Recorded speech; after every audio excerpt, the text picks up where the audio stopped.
Hello students, welcome to the Gyan Tripti college online YouTube channel. आज हम BSc final के paper third की जो हमारी यूनिट चल रही थी जिसका नाम था फोटोसिंथेसिस एंड फोटो रेस्पिरेशन, ठीक है, उसको कंटिन्यू करेंगे। देखो इस यूनिट के अंदर हमने क्या पढ़ना है। इस यूनिट के अंदर हमने देखना है कि जो प्रकाश संश्लेषण की प्रक्रिया होती है, क्या होता है प्रकाश संश्लेषण की, जो पौधों द्वारा सौर विकिरण का उपयोग करके जो अपना भोजन बनाया जाता है वो प्रक्रिया कैसे संपन्न होती है। प्रकाश श्वसन और प्रकाश संश्लेषण जो दो क्रियाएं हैं वो कैसे होती हैं। और जो प्रकाश संश्लेषण होता है उसके अंदर होता क्या है, देखो प्रकाश संश्लेषण एक छोटी प्रक्रिया ना होकर एक बहुत बड़ी विस्तृत प्रक्रिया है जिसको हम विभिन्न स्टेप्स के माध्यम से पढ़ सकते हैं। देखो प्रकाश संश्लेषण की अभिक्रिया दो चरणों में संपन्न होती है। कौन कौन से, एक तो होता है प्रकाशिक अभिक्रिया और एक होती है अप्रकाशिक अभिक्रिया। अब ये जो प्रकाशिक और अप्रकाशिक अभिक्रिया होती है, इनकी जो प्रकाश संश्लेषण होता है वो पादप के मुख्य रूप में किस भाग में होता है। देखो प्रकाश संश्लेषण के लिए मुख्यतः जो पादप का जो भाग यूज किया जाता है वो होता है हरित लवक यानी कि क्लोरोफिल या क्लोरोप्लास्ट, ठीक है। अब देखो अब हमें देखना है कि जो प्रकाश संश्लेषण के अंदर जो चीजें काम में आती है वो चीजें है कौन कौन सी। सबसे पहले तो जो हरित लवक होता है उसके अंदर जो वर्णक पाए जाते हैं, ठीक है, जो वर्णक होते हैं वो मेनली काम में आते हैं जिसके अंदर प्रकाश संश्लेषण के अंदर, क्योंकि वर्णकों का क्या काम होता है, वर्णकों का काम होता है कि जो सूर्य का प्रकाश आ रहा है उसको अवशोषित करना, अवशोषित करके और जो पौधे को उसके लिए प्रोवाइड कराना, ठीक है। यानी कि जो प्रकाश को अवशोषित कौन करेगा, प्रकाश को अवशोषित करते हैं वर्णक, जो कहाँ पाए जाते हैं, पादपों में पाए जाते हैं, ठीक है। अब ये वर्णक कितने प्रकार के होते हैं और ये कौन कौन से होते हैं देखते हैं।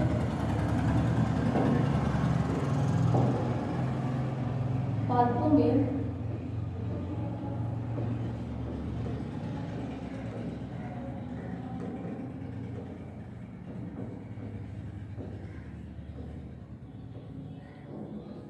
निम्न प्रकार के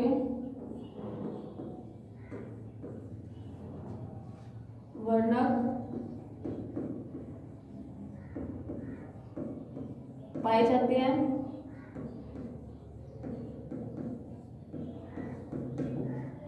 नंबर फर्स्ट इज पर्णहरित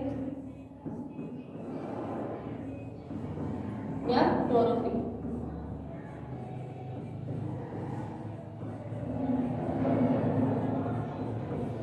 Number second is carotenoids.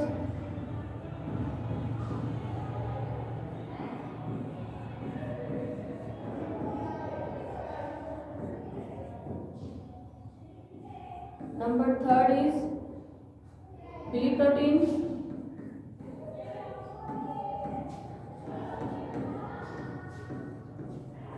And number fourth is pteridines.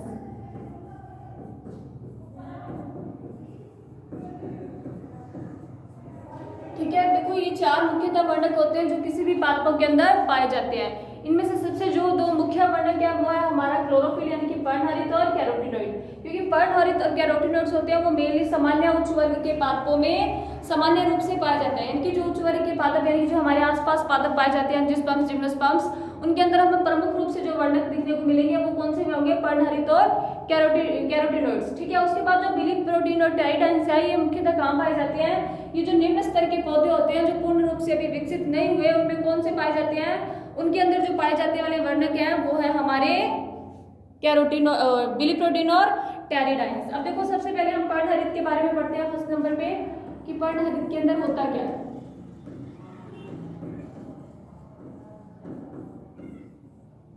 देखो पर्णहरित क्या है, पर्णहरित हरे पादपों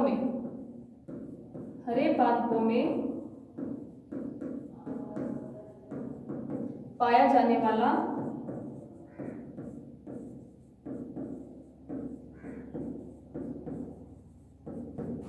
प्रमुख वर्णक है, ठीक है। मतलब जो पादप हरे होते हैं वही क्या करते हैं, प्रकाश संश्लेषण करते हैं। किसके कारण करते हैं, वो करते हैं पर्णहरित के कारण, क्योंकि जो पर्णहरित संरचना होती है वो प्रकाश संश्लेषण में काम आने के लिए सबसे इंपॉर्टेंट संरचना होती है। तो जिन पादपों के अंदर पर्णहरित पाया जाता है वो हरे होते हैं और हरे पादप ही क्या करते हैं, प्रकाश संश्लेषण करते हैं, ठीक है। अब हरे पादपों का जो हरा रंग होता है वो किस कारण होता है, वो पर्णहरित के कारण होता है, ठीक है। अब पर्णहरित होता है कैसा, देखो कितने प्रकार का होता है, पर्णहरित अलग अलग प्रकार का होते हैं। अब इसके प्रकार कौन कौन से होते हैं, देखो जैसे कि chlorophyll A B C D. अब अभी तक जो हमें पता चला है, ठीक है, वो कम से कम 8 प्रकार के होते हैं। 8 प्रकार के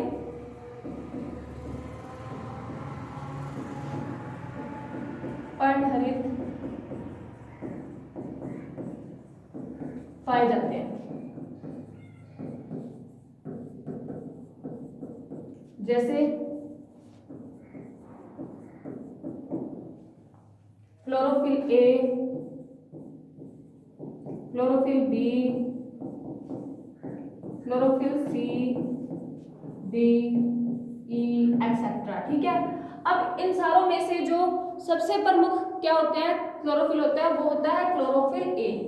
क्लोरोफिल ए होता है वो सबसे प्रमुख क्लोरोफिल होता है, जो सामान्यतः सभी पादपों के में क्या होता है पाया जाता है। सभी पादपों के अंदर जो प्रमुख रूप से पाया जाने वाला क्लोरोफिल होगा वो कौन सा होगा, वो होगा क्लोरोफिल ए। और जहाँ पे क्लोरोफिल ए होता है उसके साथ सामान्यतः क्लोरोफिल बी भी वहां पे पाया जाता है। ठीक है, इस प्रकार जो पर्णहरित खोजे गए अब तक वो मिनिमम कितने प्रकार के हैं, 8 प्रकार के हैं। Chlorophyll A, chlorophyll B, chlorophyll C, D etcetera. ठीक है, और उनमें से सबसे ज्यादा कॉमनली पाए जाने वाले क्लोरोफिल ए और क्लोरोफिल बी है। ठीक है, अब इसके बाद देखो कि जो पर्णहरित होता है उसकी संरचना, इसकी संरचना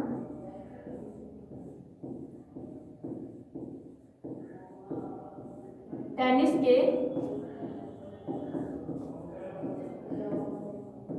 बल्ले के समान होती है। ये टेनिस का बल्ला कैसा होता है भाई, देखो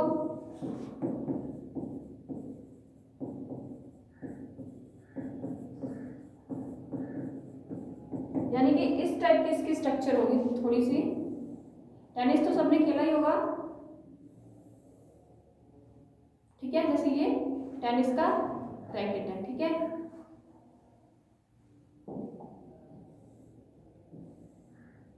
अब इस जो टेनिस की सॉरी हमने जो हरित लवक की संरचना पढ़ी है, इस संरचना के अंदर और क्या पाया जाता है, देखो इस संरचना के अंदर 2 संरचनाएं पाई जाती हैं। ठीक है, इस संरचना को, जो ये लंबी संरचना होती है इतनी, इस भाग को बोलते हैं फाइटोल। क्या बोलते हैं, फाइटोल संरचना। और ये जो ऊपर वाली संरचना होती है इसको बोलते हैं पोरफायरिन संरचना। कौन सी, पोरफायरिन संरचना। ठीक है, और इसके सेंटर में क्या पाया जाता है, मैग्नीशियम। क्या पाया जाता है, इस संरचना के सेंटर में मैग्नीशियम पाया जाता है। इनकी पर्णहरित के अंदर मुख्य रूप से क्या पाया जाता है, मैग्नीशियम पाया जाता है। इसकी संरचना किसके समान होती है, इसकी संरचना होती है टेनिस के बल्ले के समान। अब देखो ये हमारे जो टेनिस के बल्ले के समान संरचना है किसकी है, ये क्लोरोफिल ए की है। ठीक है, अब जो क्लोरोफिल बी है, क्लोरोफिल सी है, क्लोरोफिल डी एक्सेट्रा सारे भी इसी जैसे होते हैं, लेकिन उनके अंदर बस थोड़े से क्या होते हैं, जो ग्रुप्स होते हैं जैसे एल्डिहाइड, कीटोन, एसीटोन, उनका क्या आ जाता है, डिफरेंस आ जाता है। ठीक है, अब ये जो पर्णहरित होते हैं ये अलग अलग प्रकार की जो तरंग उनका अवशोषण करते हैं।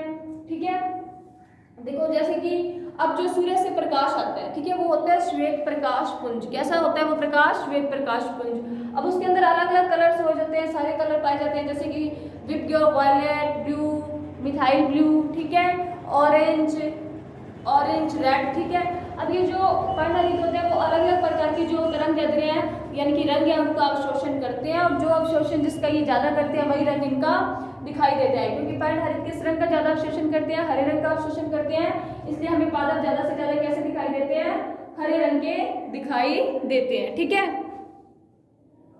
अब नेक्स्ट है हमारे पास कैरोटीनॉइड्स। ठीक है, अब कैरोटीनॉइड्स के बारे में देखते हैं।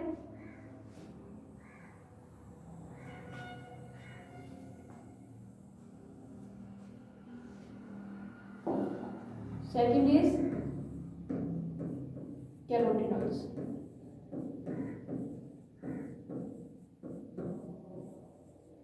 देखो जो कैरोटीनॉइड्स होते हैं ये कौन से होते हैं, ये मुख्यतः लिपिड्स के बने होते हैं। ये है मुख्यतः लिपिड्स के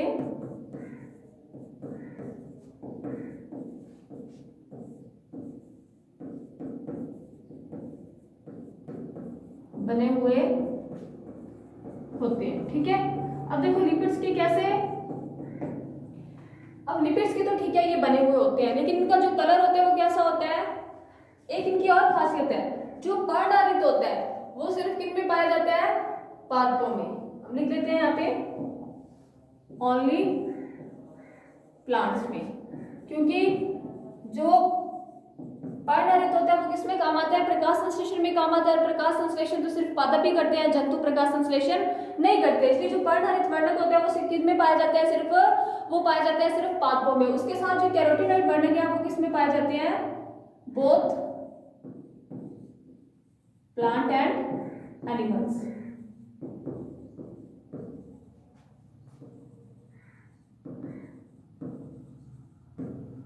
तो इसका मतलब है हम यहाँ लिखेंगे कि कैरोटीनॉइड वर्णक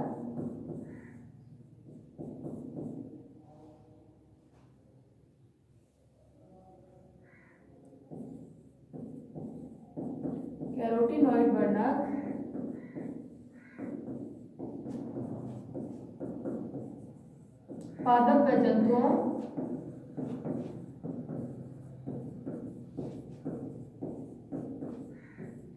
दोनों में पाए जाते हैं। ठीक है,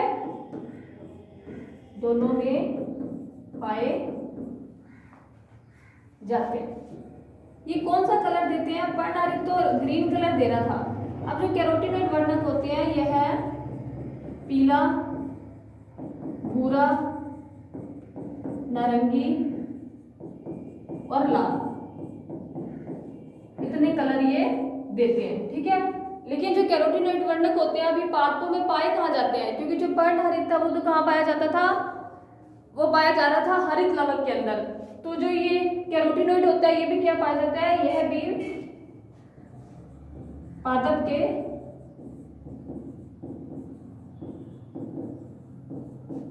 हरित लवक या वर्णी लवक में पाया जाता है।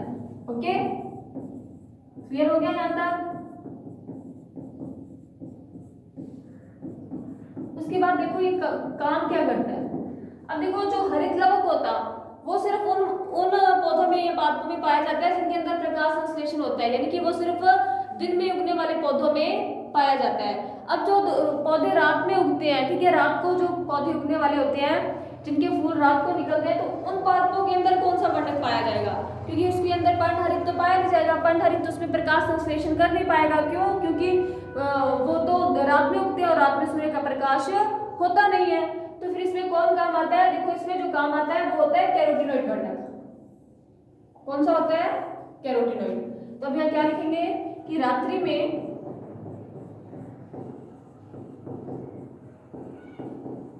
उगने वाले पादपों में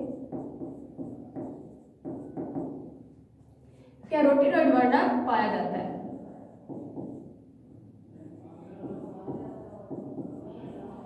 कैरोटीनॉइड वर्णक पाया जाता है। ठीक है, अब देखो कैरोटीनॉइड का काम क्या होता है। एक तो ये कोई भी पादप या जंतु है उनको पीला, भूरा, नारंगी या लाल रंग प्रदान करता है। दूसरा ये क्या करता है? दूसरा ये प्रकाश को अवशोषित करता है और उस प्रकाश को किसको ट्रांसफर कर देता है? उसको पर्णहरित को ट्रांसफर कर देता है और पर्णहरित उसको किसमें यूज कर लेता है? प्रकाश संश्लेषण की अभिक्रिया में। ठीक है, और तीसरा काम ये होता है कि ये जब इनके अंदर प्रकाश संश्लेषण की प्रक्रिया हो रही होती है, इसके अंदर हरित लवक या पर्णहरित के अंदर, तो उसमें से क्या होता है? ऑक्सीजन मुक्त होती है। क्या मुक्त होती है? ऑक्सीजन मुक्त होती है, क्योंकि पौधे क्या लेते हैं? CO2 लेते हैं और O2 छोड़ते हैं। अब अगर वो मुक्त हुई ऑक्सीजन को अगर वो पर्णहरित के साथ जुड़ जाएगी तो पर्णहरित का क्या हो जाएगा? ऑक्सीकरण हो जाएगा। और अगर पर्णहरित का ऑक्सीकरण हो जाएगा तो पर्णहरित अपना काम नहीं करेगा, यानी कि ये प्रकाश संश्लेषण नहीं करेगा। और जब पर्णहरित प्रकाश संश्लेषण नहीं करेगा तो क्या होगा? तो पौधा क्या हो जाएगा? नष्ट हो जाएगा, क्योंकि पौधे को अपना भोजन या अपना फूड नहीं मिल पाएगा। इसी कारण क्या होता है? इस कारण ऐसा होता है कि जो कैरोटीनॉइड वर्णक होते हैं जो प्रकाश संश्लेषण में जो मुक्त हो रही O2 होती है उसको अपने साथ जोड़ लेते हैं, जिसके कारण पर्णहरित का क्या नहीं होता? ऑक्सीकरण नहीं होता। तो नेक्स्ट लाइन हम लिखेंगे कि जो कैरोटीनॉइड्स होते हैं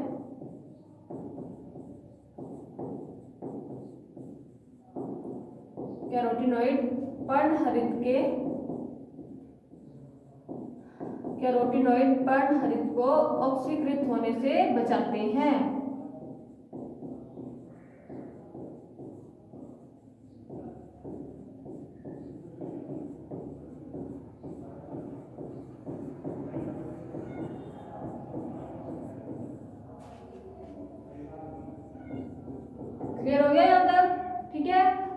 कैरोटीन देखो हमने देखे थे जो पर्णहरित होते हैं वो 8 प्रकार के होते हैं, chlorophyll A B C D. अब कैरोटीनॉइड होते हैं वो कितने प्रकार के होते हैं देखते हैं।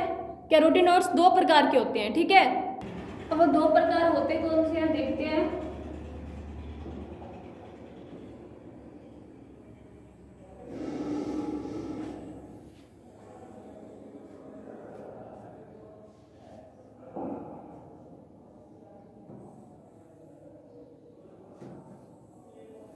देखो जो अभी हम यहाँ लिखते हैं carotenoids, carotenoids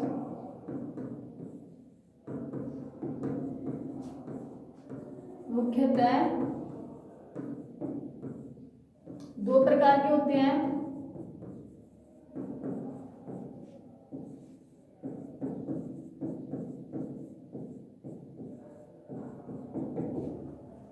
first is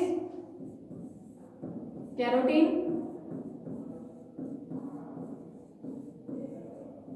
and second is xanthophyll. First को क्या बोलते हैं कैरोटीन और सेकंड को बोलते हैं ज़ैंथोफिल्स। अब ये ज़ैंथोफिल्स के साथ साथ ये इसमें और क्या बोलते हैं इसे कैरोटीनोल्स, कैरोटीनोल्स यानी कि इसके 2 नाम है, या तो ज़ैंथोफिल या फिर कैरोटीनोल्स, ठीक है। और ये पहला किसका ओनली पहले के अंदर क्या है, पहले के अंदर है सिर्फ कैरोटीन। अब देखो कैरोटीन के अंदर क्या होता है। कैरोटीन देखो ये है कार्बन व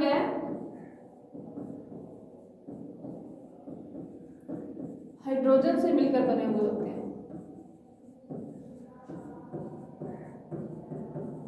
किससे मिलकर बनते हैं, ये कार्बन व हाइड्रोजन से मिलकर बने हुए होते हैं।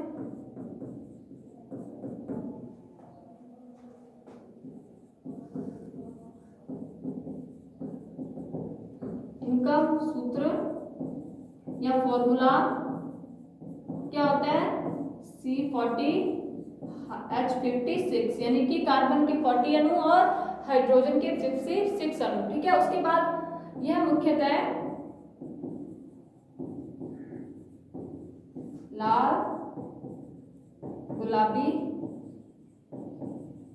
या नारंगी रंग प्रदान करते हैं। कौन सा रंग प्रदान करते हैं, नारंगी रंग प्रदान करते हैं, ठीक है। अब देखो सबसे पहले जो कैरोटीन की यानी कि जो कैरोटीन नामक क्या है, कैरोटीन नामक जो हमारे पास वर्णक है इसकी खोज सबसे पहले किसने की थी। सबसे पहले इसकी खोज की गई थी गाजर की मूलों के अंदर, यानी कि गाजर की जो जड़ें होती हैं, गाजर होती हैं, सबसे पहले कैरोटीन की खोज उसके अंदर की गई। अब देखो ये भी आगे कई प्रकार के कैरोटीन होते हैं, जैसे कि वो क्लोरोफिल ए क्लोरोफिल बी था, वैसे ही होते हैं alpha carotene, beta carotene, gamma carotene, ठीक है। तो सबसे पहले जो गाजर थी, गाजर के अंदर क्या किया गया, बीटा कैरोटीन की खोज की गई, ठीक है। किसकी खोज की गई, बीटा कैरोटीन की। उसके बाद जो कैरोटीन हमारे पास वर्णक है, इसके भी आगे कई सारे पार्ट्स होते हैं। तो कैरोटीन में सबसे मुख्य वर्णक कौन सा है, इस वर्ग का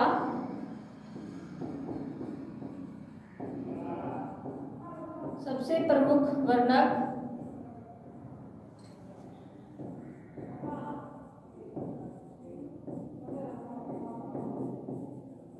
लाइकोपिन है।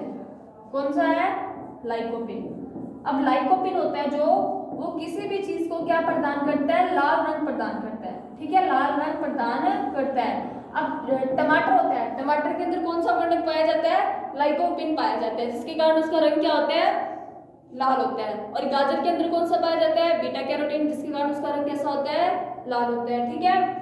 अब देखो अब ये यहाँ तक आपको क्लियर हो गया कि कैरोटीन कितने टाइप के होते हैं और इनकी जो स्ट्रक्चर है वो कैसी होती है, जो कार्बन और हाइड्रोजन से मिलकर बनी हुई होती है, इनका फॉर्मूला ये होता है और ये लाल, गुलाबी आदि रंग प्रदान करते हैं। उसके बाद हम और ये पाए किस किस में जाते हैं, जैसे कि पादपों जंतु दोनों में पाए जाते हैं। अब जैसे मिर्च होगी, गुलाब हो गया, टमाटर हो गया, ठीक है। हम सबके अंदर जो बैक्टीरिया हो गए, सल्फर बैक्टीरिया होते हैं, उनका भी कलर कैरोटीन के कारण कैसा होता है, रेड कलर होता है, ठीक है। उसके बाद है ज़ैंथोफिल या फिर कैरोटीनॉल्स। देखो ये किससे मिलकर बने होते हैं, यह है कार्बन, हाइड्रोजन व ऑक्सीजन से मिलकर बने होते हैं। ऑक्सीजन से मिलकर बने हुए होते हैं। ठीक है, यानी कि जो कैरोटीन्स थे वो सिर्फ कार्बन और हाइड्रोजन थे, और जो कैरोटीनॉल्स हैं इनके अंदर क्या होता है, कार्बन, हाइड्रोजन एंड ऑक्सीजन होता है। ठीक है, इसका फॉर्मूला क्या होता है, इसका फॉर्मूला होता है C40 H56 एंड O2, यानी कि जो ऑक्सीजन के दो मॉलिक्यूल्स को अगर हम कैरोटीन्स के साथ ऐड कर दें तो वो किसका फॉर्मूला बन जाता है, वो ज़ैंथोफिल या फिर कैरोटीनॉल्स का फॉर्मूला बन जाता है। ठीक है, अब ये कौन सा रंग देते हैं, यह मुख्यतः पीला भूरा रंग प्रदान करते हैं। कौन सा रंग देते हैं, ये पीला व भूरा रंग प्रदान करते हैं। ठीक है, और जैसे कि उधर जो सबसे इंपॉर्टेंट वर्णक था इस वर्ग का, वो कौन सा था, वो था लाइकोपिन। तो ज़ैंथोफिल्स का इनका मुख्य वर्णक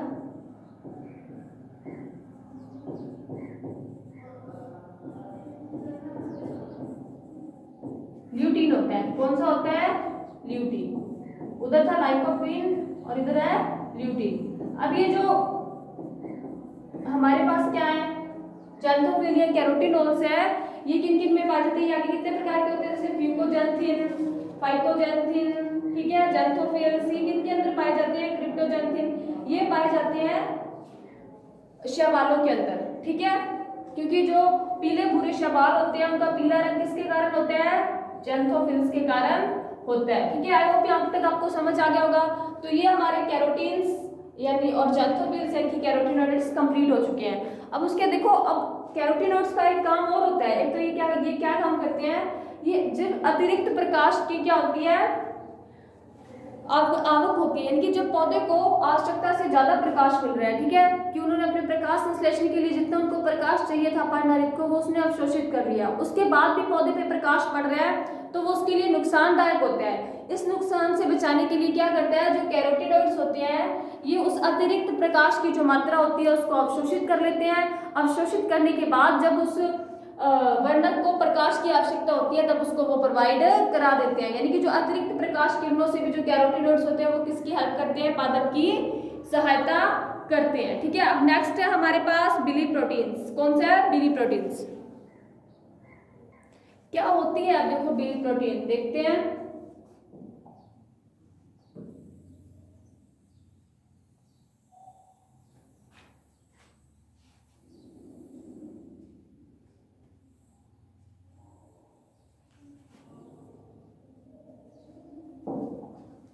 number third is Billy protein.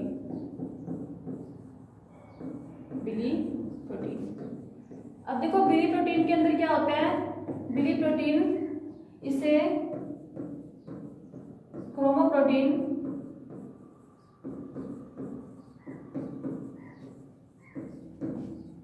या फाइकोबिलियंस भी कहते हैं, या फाइकोबिलियंस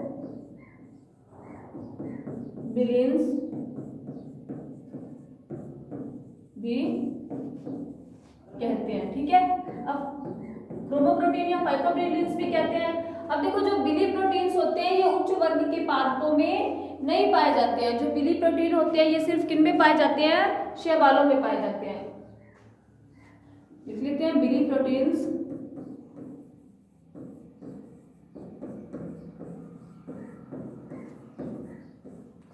शैवालों में पाए जाते हैं।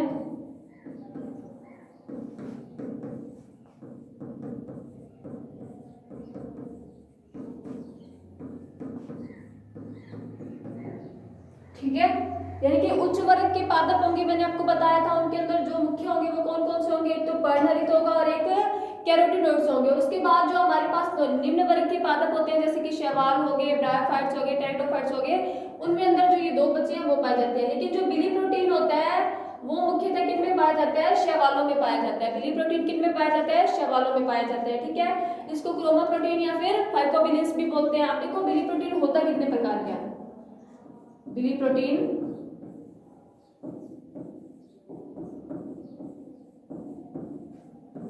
दो प्रकार का होता है।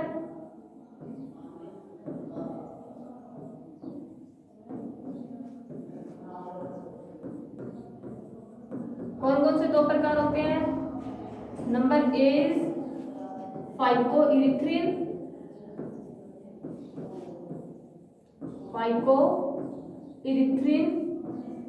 And number 2 is phycocyanin. कौन सा? फाइकोसाइनिन।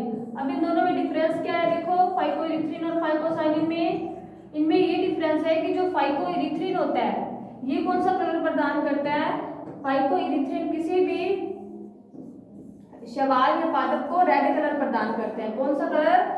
रेड कलर प्रदान करता है। और जो फाइकोसाइनिन होता है वो किसी भी पदार्थ को कौन सा या किसी भी पादप को कौन सा रंग प्रदान करता है? ब्लू रंग प्रदान, यानी कि नीला रंग प्रदान करता है। ठीक है, फाइकोइरिथ्रिन जिनके अंदर होगा वो रेड कलर के होंगे और जो फाइकोसाइनिन होगा वो ब्लू कलर के शैवाल होंगे। अब शैवालों को भी 11 क्लासेस में डिवाइड किया गया है। ठीक है, आपने पढ़ा होगा फर्स्ट ईयर की जो हमारी फर्स्ट बुक थी उसका फर्स्ट यूनिट ही शैवालों से रिलेटेड थी। उसके अंदर बताया गया है कि जो शैवाल होते हैं उनको किन किन क्लासों में बांटा जाता है। अब कौन सी क्लास के अंदर कौन सा वर्णक पाया जाता है देखते हैं हम कि रोडोफाइसी क्लास के अंदर, रोडोफाइसी क्लास के शैवालों में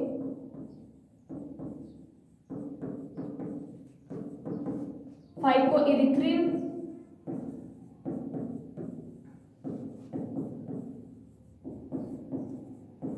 व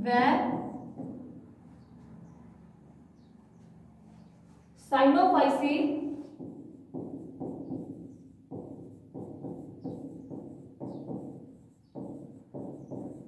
क्लास के शैवालों में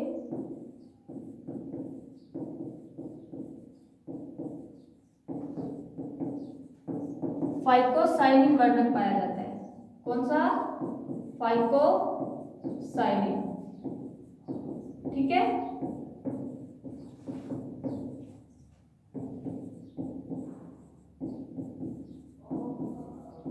समझ आया? देखो रोडोफाइसी कौन से कलर के शैवाल होते हैं? रेड कलर के होते हैं। और उनका रेड कलर किसके कारण होता है? फाइकोइरिथ्रिन के कारण होता है। उसके बाद है जो साइनोफाइसी क्लास के जो एल्गीज होते हैं वो ब्लू कलर के होते हैं। उनको ब्लू कलर किसके कारण होता है? फाइकोसाइनिन के कारण होता है। ठीक है, उसके बाद देखो हम आगे देखते हैं कि जो और किस किस के अंदर फाइकोइरिथ्रिन और फाइकोसाइनिन पाए जाते हैं। देखो मुख्य रूप से ये जलीय शैवालों के अंदर पाए जाते हैं। जो जल के अंदर शैवाल होते हैं उनमें मुख्य रूप से क्या पाए जाते हैं? ये फाइकोइरिथ्रिन और फाइकोसाइनिन पाए जाते हैं। ऐसा क्यों होता है? देखो कि जो ये फाइकोइरिथ्रिन और फाइकोसाइनिन वर्णक है ये प्रकाश की पराबैंगनी तरंगों और अवरक्त तरंगों को भी क्या करते हैं? अवशोषित करते हैं। जैसे नॉर्मल जो पर्णहरित वर्णक है ये सिर्फ दृश्य प्रकाश को, यानी जो प्रकाश हम देख सकते हैं सिर्फ उसी को अवशोषित करता है। लेकिन जो फाइकोइरिथ्रिन और फाइकोसाइनिन वर्णक है ये पराबैंगनी किरणों यानी कि अल्ट्रावायलेट किरणों को भी अवशोषित कर सकते हैं। अब उसका क्या फायदा होता है? उसका फायदा ये होता है कि जो समुद्र होते हैं उनकी गहराई क्या होती है? बहुत ज्यादा होती है। गहराई में होने के कारण जो सूर्य का सामान्य प्रकाश होता है, जो दृश्य प्रकाश होता है जिसको हम देख सकते हैं, वो प्रकाश इतनी गहराई तक जा नहीं पाता। वहां तक सिर्फ कौन सी विकिरण जाती है? वहां पर अल्ट्रावायलेट रे जाती है, यानी कि पराबैंगनी विकिरणें जाती हैं। तो वो पराबैंगनी विकिरणों को अवशोषित करने वाले जो वर्णक होते हैं वो इन शैवालों में पाए जाते हैं। इसी कारण वो शैवाल क्या कर लेते हैं? सूर्य के प्रकाश को अवशोषित कर लेते हैं, यानी कि पराबैंगनी किरणों को अवशोषित कर लेते हैं और उनको क्या दे देते हैं? पर्णहरित को दे देते हैं। तो पर्णहरित क्या कर लेते हैं? प्रकाश संश्लेषण कर लेते हैं। इसीलिए जो जलीय शैवाल होते हैं उनके अंदर प्रकाश संश्लेषण की क्रिया में जो फाइकोइरिथ्रिन और फाइकोसाइनिन बिली प्रोटीन ही अपनी मुख्य भूमिका निभाते हैं। समझ आया आपको यहाँ तक? उसके बाद देखो कि जो बैक्टीरिया होते हैं, नील हरित शैवाल हो गए या ब्लू ग्रीन एल्गी हो गए, ठीक है, उनके अंदर भी बैक्टीरिया नहीं एल्गी, जो ब्लू ग्रीन एल्गी हो गए उनके अंदर भी क्या पाया जाता है? उनके अंदर भी ये दोनों के प्रकार के क्या पाए जाते हैं? वर्णक पाए जाते हैं। तो ये होगी हमारा थर्ड जो टॉपिक था बिली प्रोटीन्स, वो कंप्लीट। और एक देखो इसकी जो स्ट्रक्चर होती है वो बहुत ही कॉम्प्लेक्स स्ट्रक्चर होती है, क्योंकि बिली प्रोटीन्स होते हैं जो वो मुक्त अवस्था में नहीं पाए जाते, ये प्रोटीन्स के साथ जुड़े हुए पाए जाते हैं। यानी सेल के अंदर जो प्रोटीन होगी उसके साथ कौन जुड़ा हुआ होगा? उसके अंदर बिली प्रोटीन्स जुड़े होंगे। तो ये प्रोटीन कॉम्प्लेक्स बन जाता है जिसकी स्ट्रक्चर हम यहाँ सामान्य रूप से समझ नहीं सकते। ठीक है, तो ये आपके 3 वर्णक पूरे हुए। अब बात है आपके चौथे वर्णक की, जिसका नाम क्या है? टेरिडाइन्स। कौन सा वर्णक है? टेरिडाइन्स। अब देखो क्या होते हैं टेरिडाइन्स, देखते हैं।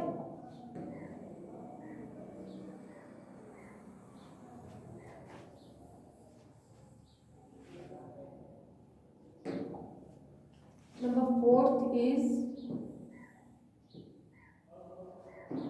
टेरिडाइन्स।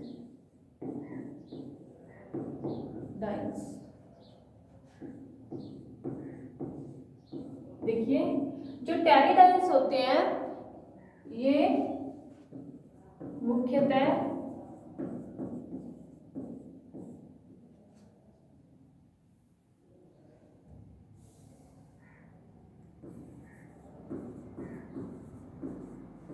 पीले रंग के वर्णक होते हैं। कौन से रंग के वर्णक होते हैं? पीले रंग के वर्णक होते हैं। लेकिन ये क्या होते हैं? ये उच्च वर्ग के पादपों में नहीं पाए जाते। यह उच्च वर्ग के पादपों में नहीं पाए जाते। ठीक है, और क्या है? और ये किसके बने होते हैं? यह नेफ्थलीन अमीनो, जो ये ग्रुप्स होते हैं ना, naphthalene group, amino group, hydroxyl group, hydroxyl वर्गों के व्युत्पन्न होते हैं। यानी कि इन वर्गों का क्या हो गया? यही वर्ग जो नेफ्थलीन हो गया, अमीनो वर्ग हो गया, हाइड्रोक्सिल ग्रुप हो गया, यही आगे जाके किसका निर्माण करते हैं? टेरिडाइन्स का निर्माण करते हैं, वर्गों के व्युत्पन्न होते हैं। ठीक है, समझ आया यहाँ तक? उसके बाद देखो ये ज्यादा से ज्यादा किसमें पाए जाते हैं? ये थैलोफाइट्स में ज्यादा पाए जाते हैं। थैलोफाइट्स में, ये है थैलोफाइट्स में पाए जाते हैं।